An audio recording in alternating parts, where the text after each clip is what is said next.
चारों धामों से निराला ब्रज धाम के दर्शन कर लो जी। हम लेकर आए हैं आपके लिए वृषबाण मीडिया की खास प्रस्तुति ब्रजमाला, जिसमें आप देखेंगे ब्रज के प्राचीन मंदिरों, कुंडों के पौराणिक महत्व के साथ साथ कुछ अनसुने किस्से व कहानियाँ।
नमस्कार दर्शकों, वृषबाण मीडिया की तरफ से खास प्रस्तुति ब्रजमाला में आपका स्वागत है।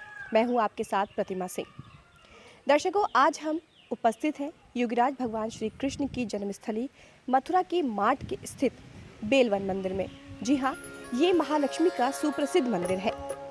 अभी हम आपको दिखाएंगे यहाँ की कला के बारे में। आप देख सकते हैं मेरे पीछे ये मंदिर बना हुआ है और बहुत ही खूबसूरत मंदिर है। यहाँ की अपनी कुछ विशेषताएं हैं। इसी के बारे में जानकारी लेने के लिए हमारे साथ कुछ श्रद्धालु उपस्थित हैं। ये बात करते हैं। मैडम, भगवान श्याम सुंदर ने जब 31 दिन तक महाराज किया था, महाराज के दौरान सारे देवता भगवान का दर्शन करने आए थे रास का, तो लक्ष्मी माता को यमुना पार रोक दिया था भगवान श्याम सुंदर ने और कहा था आप मेरे रास का दर्शन नहीं कर सकती हो। तो लक्ष्मी माँ ने कहा ये छोटे छोटे देवता, इंद्र जैसे देवता, और ये इनको आप दर्शन करा रहे हो, और मैं स्वयं पत्नी हूँ तुम्हारी और लक्ष्मी हूँ, सर्वश्रेष्ठ हूँ, मुझे दर्शन क्यों नहीं? बस इसी कारण के आप में अहम है, घमंड है, इसी कारण आप मेरे रास का दर्शन नहीं कर सकती हो। तो तब से ही माँ लक्ष्मी यहाँ साक्षात विराजमान है पद्मासन लेके। और जब ये लीला यहाँ पे हो रही थी, उसके कुछ दिन बाद गोपाल जी आए बाल रूप धर के, छोटे से रूप में आए, और उन्होंने यहाँ देखा कि लक्ष्मी माँ ने खिचड़ी का भोग लगा रखा है, खिचड़ी का प्रसाद बना रखा है। उस दिन का नाम था बृहस्पतिवार। बृहस्पतिवार दिन की यहाँ पे मान्यता है, यहाँ खिचड़ी का भोग लगाया जाता है। इसी लीला को देख के रो रही थी राधा रानी मानसरोवर पे बैठ के। आपने सुना होगा राधा रानी मानसरोवर, वो भी इसी लीला के ऊपर आधारित तीर्थ स्थल है, जो कि ब्रज 84 कोस के अहम तीर्थ है। तो राधा रानी वहाँ पे बैठ के रोई है, उसका नाम है राधा रानी मानसरोवर। और साक्षात लक्ष्मी यहाँ हमेशा के लिए विराजमान है। लक्ष्मी माँ तब से आज तक यही है, कहीं पे नहीं।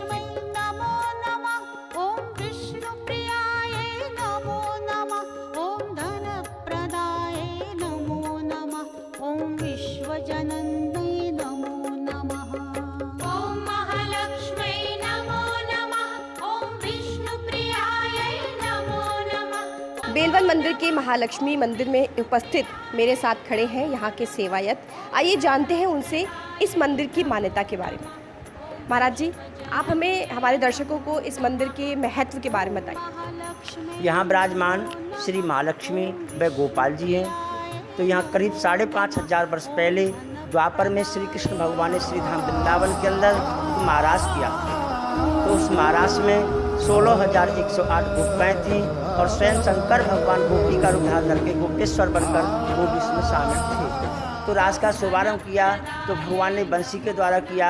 सर्वप्रथम कृष्णा ने अपनी वेणु बजाई, तो वेणु की आवाज़ तीनों लोकों में गुंजयमान हो गई, प्रकृति थम गई, जगत में सन्नाटा आ गया, केवल बंसी की धुन और कोई ध्वनि नहीं है।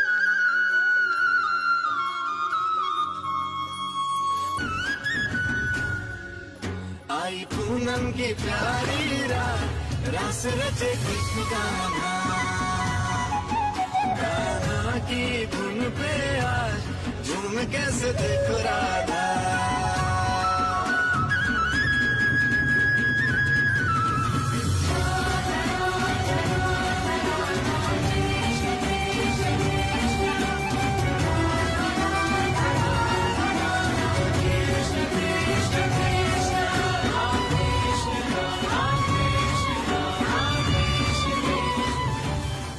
तो वो आवाज़ बैकुंठ में श्री महालक्ष्मी को सुनाई पड़ी।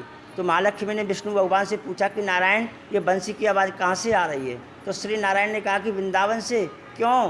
कि वृंदावन के अंदर रास हो रहा है। उस रास को कौन कर रहा है? तो भगवान ने कहा उस रास को छोटा सा बालक है जिसकी अवस्था 8 वर्ष की है, उसका नाम कृष्ण है, वो कर रहा है। तो महालक्ष्मी को अचंबा हुआ, 8 वर्ष की अवस्था, 33 कोटि के देवता दर्शन करने के लिए जा रहे हैं, तो कोई दिव्य बालक है, मैं भी वृंदावन जाऊंगी। तो श्री नारायण को तो पता था ये तो लक्ष्मी तो माया है, ये ऐश्वर्य है, ये वैभव है, राधा रानी भक्ति है, राधा रानी की वैराग्य है, राधा रानी की तप है, इसको नहीं आने देगी। परंतु जबरदस्ती करके बैकुंठ से श्रीधाम वृंदावन के लिए लक्ष्मी जी चल देती हैं। इधर राधा रानी को पता पड़ता है। तो राधा रानी कृष्ण प्यारे से ज़्यादा होशियार है। मर्यादा पुरुषोत्तम श्री राम 12 कला से अवतार है, कृष्णा 16 कला से अवतार है, राधा रानी 64 कला से अवतार है। राधा रानी ने सोचा अगर लक्ष्मी जी का रास के अंदर प्रवेश हो जाएगा तो उसका तो भाव ही बदल जाएगा, वो तो गोपी भाव बना लेगी, वो साधु जीवन बताएगी, उसको वैराग हो जाएगा। जब महालक्ष्मी को ही वैराग हो जाएगा तो संसार कैसे चलेगा, इसको तो रोका जाए। उन्होंने श्री कृष्ण भगवान से कहा कि साहब आप रास कर रहे हो, बैकुंठ से महालक्ष्मी जी आ रही है, वो तो इतनी सुंदर है कि सभी देवता मोहित हो जाएंगे, आप भी मोहित हो जाओगे, पूरा जगत मायावादी हो जाएगा, कोई नहीं जानेगा भक्ति को, दान को, पुण्य को, उसको रोकिए ना प्रभु। तो भगवान ने कहा चिंता ना करें। तो वृंदावन से 3 किलोमीटर दूरी पे यमुना पार करके बेलवन एक जंगल था, बेल पत्र के पेड़ थे, लताएं पताएं थी, झाड़ियाँ थीं, घना बना जंगल था। उसी वक्त महालक्ष्मी ने प्रवेश किया। उसी क्षण भगवान श्री कृष्ण यमुना पार करके उनके सामने आ गए और उनको रोक लिया।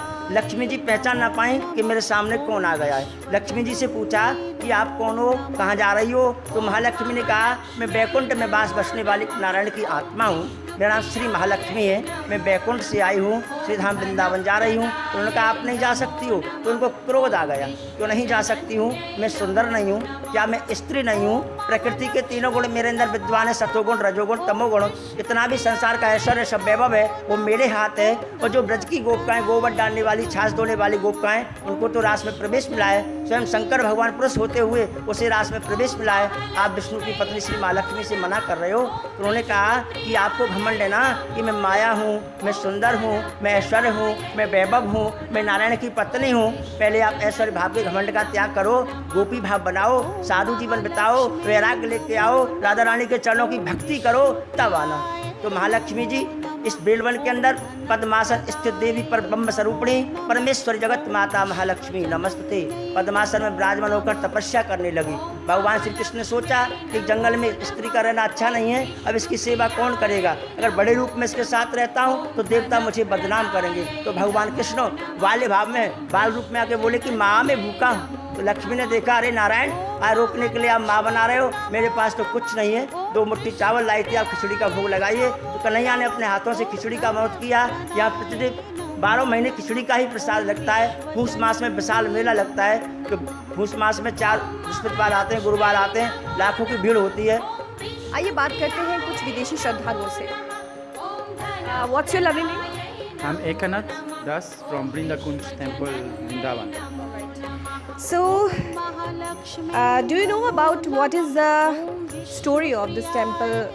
Do you know some knowledge about this temple? Yes, sure. This because we Krishna devotees, actually my origin place from Chile, so we learn all this pastime and we travel far away to reach these lilas, these places. Manasarovar where actually the gopis and Krishna were dancing in the bank of Yamuna, and Srimati Radharani saw that and she became mana, disturbed like crazy. Then she crossed the Yamuna alone herself and came in this solitary place, in this mood of feeling of separation, so much sadness from her.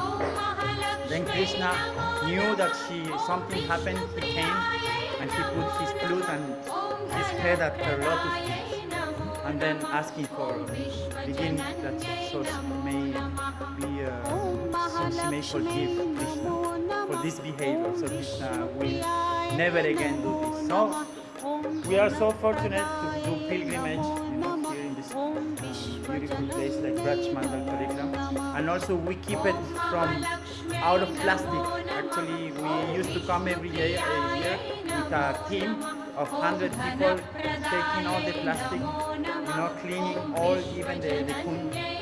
So yes, this some seva we do here. I'm very grateful for this beautiful opportunity to come to this place. And we also thank the government to take place also. It's very important. Do you know something about the jhadis and one that there is place? Well, that was one of the place where Krishna sat down, and Srimati Radharani sat down and she stayed there. So, and also there is a meaning that where the trees are like turned is because so much bhav that they cannot support it, so it become the trees. It's because they are very, very deep emotion and feelings.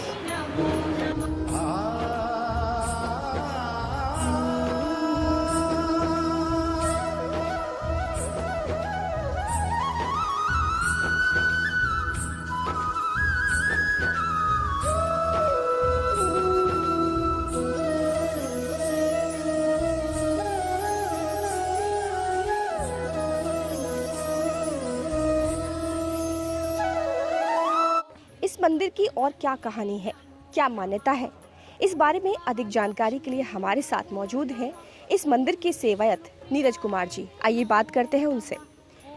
Neeraj Kumar ji, इस मंदिर की और क्या विशेषताएं हैं, क्या मान्यता है? सभी विशेषताएं यहाँ मतलब राधा रानी मान करके विराजमान है। यहाँ लोग आते हैं, अपनी मनोकामनाएं पूरी हो जाती हैं। साल भर के भीतर सभी तरह के लोग यहाँ आते हैं।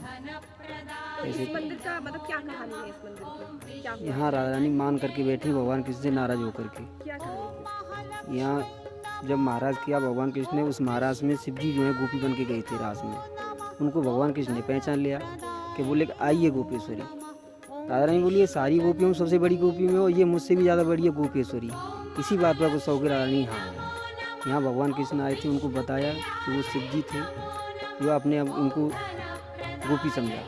तो इसी वजह राधा रानी रोई है, वो आंसुओं से बना हुआ कुंड है। इस जगह से बोलते हैं राधा रानी मान सरोवर। यहाँ मान करके राधा रानी बैठी हुई है। यहाँ भगवान कृष्ण राधा रानी के पैर पकड़ के मना रहे हैं। नोएडा से। हाँ जी। अच्छा, तो आप जैसे यहाँ पर आए हैं तो आपको कैसा लगता है? महालक्ष्मी के भक्त हैं, बिहारी जी को मानते हैं, बिहारी जी के दर्शन करने आते हैं तो लक्ष्मी जी के दर्शन भी करके जाते हैं। गत 1 मार्च को जीवन में प्रथम बार आने का यहाँ पे अवसर प्राप्त हुआ था, तो जाते ही 5 मार्च को मेरा काम बन गया था, तो मेरी इसके प्रति अगाध श्रद्धा है। तब से मैं 4 महीने से आना चाह रहा था, नहीं आ पाया। लॉकडाउन खुलते ही मैंने अभी गिरिराज जी की परिक्रमा की और यहाँ पे लक्ष्मी माता के दर्शन के लिए आया था। लेकिन जैसे कि आप भी 5 मिनट लेट आए और हम भी 15 मिनट, तो दर्शन नहीं हो पाए। लेकिन पुनः एक बार दर्शन देंगी लक्ष्मी माता, आज चरण रज में बुला लिया। उसके बाद तो दर्शकों, आज हमने आपको ब्रजमाला कार्यक्रम के अंतर्गत दर्शन कराए मार्ट स्थित श्री राधा रानी मंदिर के, मानसरोवर के। इसी के तहत हम आपको आगे भी बहुत सारे मंदिरों और कुंडों के बारे में जानकारी देते रहेंगे। आप देखते रहिए विश्वबाण। अपने सहयोगी पवन आनंद के साथ मैं प्रतिमा सिंह।